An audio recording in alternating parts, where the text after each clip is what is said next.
अस्सलाम वालेकुम friends, welcome to promo site. दोस्तों, ड्रामा सीरियल खुदा और मोहब्बत की लास्ट एपिसोड की न्यू प्रोमो नशर कर दी गई है, जिसमें आप देखेंगे सिकंदर की वालदा ने इल्तिजा और बिला आखिर उनको इजाज़त मिल गई और उनकी कोशिशों की वजह से आज माही यहाँ से रुखसत हो रही है। उनकी कोशिशें रंग लाई और माही को वहाँ से रुखसती मिल गई, जबकि माही की वालदा उसे रोते हुए सफ़ेद चादर में रुखसत करने के लिए उसके पास आती हैं, उसे सफ़ेद चादर उड़ाती हैं, जिसके बाद उसे रोते हुए देखकर आखिरी मुलाकात कर रही हूँ अपनी बेटी माही के साथ। माएँ अपनी बेटियों को सुर्ख लाल जोड़े में रुखसत करती हैं, लेकिन मैं ऐसी बदनसीब माँ हूँ कि तुम्हें सफ़ेद जोड़े में रुखसत कर रही हूँ। तो इतने में नाजिम शाह हवल तावल पर आता है और बंदूक तान लेता है। जैसा कि आप सब जानते हैं, अब नाजिम शाह के ऊपर तो इतना खून सवार है कि उसे अपनी इज्जत अपनी ऐना इतनी प्यारी है कि वो अपनी बहन माही की ज़िंदगी और उसकी खुशियों के बारे में भी नहीं सोच रहा। ये तो माही की वालदा ने बड़े शाह साहब से बात की तो उसे जाने की इजाज़त मिली। तो उधर फरहाद तो आखिरी सांसें लड़ रहा है, उसकी नज़र तो जैसे दरवाजे पे ही अटकी है। वो माही का इंतज़ार करते आखिरी सांसें गिन रहा है तो दिलावर उसे समझाता है, अगर उसे आना होता तो अब तक आ जाती। तुम क्यों खुद को अपने आप को अजियत में डालना चाहते हो फरहाद? तो इतने में फरहाद को बाबा की बात याद आने लगी।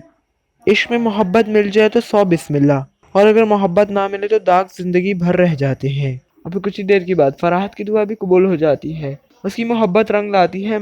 माही उसके पास लौट आती है। माही जैसे इस दरबार में कदम रखती है तो खिल सी जाती है। वो जैसे जैसे अपना कदम फरहाद की तरफ बढ़ाती है, उसकी ज़िंदगी में खुशियाँ बढ़ती चली जाती हैं। लेकिन कुछ ही पल के बाद माही की खुशियाँ हैरानगी में बदल जाती हैं। फरहाद रोती हुई आंखों से माही को अपने सामने देख रहा है। अब ये सब देख के तो अपनी आखिरी सांसें मजीद गिनने लगता है। तो फरहाद अपनी आखिरी सांसें गिन रहा है कि माही से मुलाकात हो जाए, उसे एक दफ़ा और मिल लूँ। माही उसकी तरफ दौड़ कर भागती है और उसके पास जाके बैठती है। अब फरहाद माही को देख के कुछ सुकून में आता है।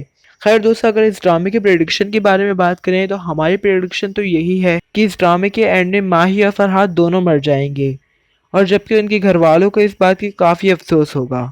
और इस तरह इस ड्रामे का दी एंड दिखाया जा सकता है, क्योंकि खुदा और मोहब्बत की जितनी भी सीरीज आ चुकी उसमें हीरो या हीरोइन में से कोई एक ना एक मर जाता है। इस सीज़न में दोनों मरेंगे, नहीं तो एटलीस्ट फरहाद को तो मर ही जाना है, क्योंकि लास्ट एपिसोड में ऐसा तो नहीं हो सकता कि फरहाद ठीक ठाक होके खड़ा हो जाए और माही भी उससे कहे चलो शादी करते हैं। लेकिन फरहाद ने जो अपने वालिदैन और अपने घर वालों के साथ किया बहुत ही गलत था। हमें लगता है कि इस ड्रामे का नाम गलती से खुदा और मोहब्बत रख दिया गया है, वरना रखना तो उन्हें इश्क इंतहा था। ये भी इश्क की जिद, ये तो एक जिद ही थी जो अपने वालिदैन और अपने घर वालों को छोड़ के इस तरह इस अनजान लड़की के पीछे आ खड़ा हुआ। खैर वीवर्स, ये तो इसके ड्रामे के नाम के हवाले से बात हो गई। लेकिन आपको क्या लगता है कि इस ड्रामे के एंड में फरहाद और माही दोनों मर जाएंगे, या फिर फरहाद मर जाएगा, या इन दोनों की शादी हो जानी चाहिए? अपनी राय का इज़हार कमेंट सेक्शन में ज़रूर करें। मज़ीद अपडेट के लिए देखते रहिए प्रोमो साइट।